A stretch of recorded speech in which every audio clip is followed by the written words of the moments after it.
This next one is a prose piece. I've had a couple different losses in my life and different circumstances over the past couple months, and grief is a very strange beast. So I wrote this on a day that used to be a very special day on my calendar. It's called 22. Wild hearts can't be broken, I told myself when this all began. How far from the truth it now seems. Maybe this has happened because I'm so afraid to feel it. His loss, her loss, my loss, all internalized. I will be better, and I won't break. This wild heart of mine, it will burn even after the rest of me has turned to ash. Because yes, the universe has visited me. It beckoned me to the future, told me I would survive. It loosed my grip upon the ego and the sadness and the fear, all sense of entitlement and even belonging, save for the space I had in the cosmos itself. Now, here I sit with the stardust in my trembling hands. They were too bright. I squeezed too hard. I thought I could. I thought I was. The punctures don't hurt. It's everything else. The deepest aches that always strike without warning. They are what make me feel the most fragile. How they seize me from behind and buckle my knees. And oh, what violence I feel inside myself for crying. Not only for crying, but for crying when I thought I was safe. Hanging from my constellation, even by the tips of my fingers, still it was better than falling. I couldn't.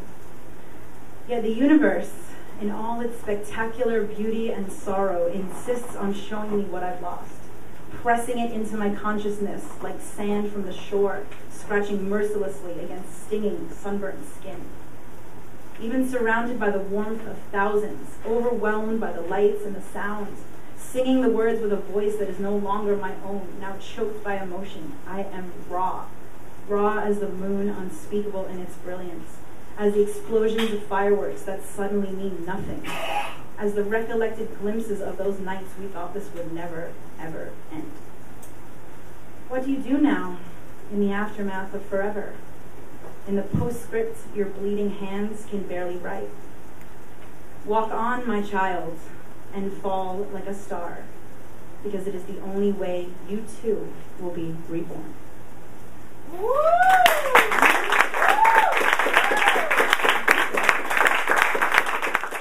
Last poem in my book. Thank you guys again so much. This has been such a great experience hosting for Ida. I really feel very honored and so happy to see so many faces out here and people that I love so much and people that I've just met who are super talented. Yeah. All right. So this is called Sifting. Feel your sadness, but let it slip through your fingers. The sorrow will leave. The memories will remain. Sift through your life in this way, keeping the good, letting go of the pain. For when you look back upon your time on this plane, you'll find that the hourglass sands that worried you so have just spilled on through to fill the glittering shores of eternity. Your feet will be back in the waves, and you'll wonder why you ever feared you were running out of time.